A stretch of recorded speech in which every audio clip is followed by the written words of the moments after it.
আসসালামু আলাইকুম, আমি ফারজানা কানন। আমার রান্নাঘরে আপনাদের সবাইকে স্বাগত।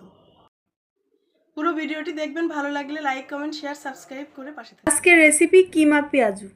এখানে মুরগির বুকের মাংস কিমা কুচি করা পেঁয়াজ দিয়ে দেবো, কুচি করা কাঁচামরিচ দিয়ে দেবো, 1 চামচ জিরা ধনিয়ার গুঁড়া দিয়ে দেবো, পরিমাণ মতো হলুদের গুঁড়া দিয়ে দেবো, মরিচের গুঁড়া দিয়ে দেবো, গরম মশলার গুঁড়া দিয়ে দেবো, কুচি করা ধনিয়া পাতা দিয়ে দেবো, 1 চামচ খাবার সোডা দিয়ে দেবো। এখন ভালো করে মিশিয়ে নেব। ভালো করে মিশালে মচমচে হবে। এখন বেসন দিয়ে ভালো করে মিশিয়ে নেব। ভালো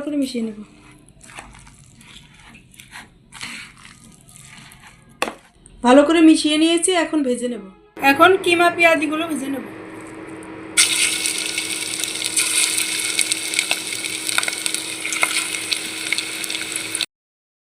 এক পাশ হয়ে গেছে, উল্টে দেব।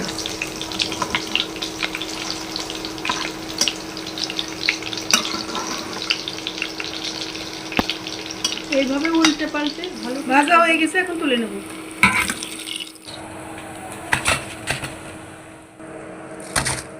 তৈরি হয়ে গেছে কিমা পেঁয়াজু।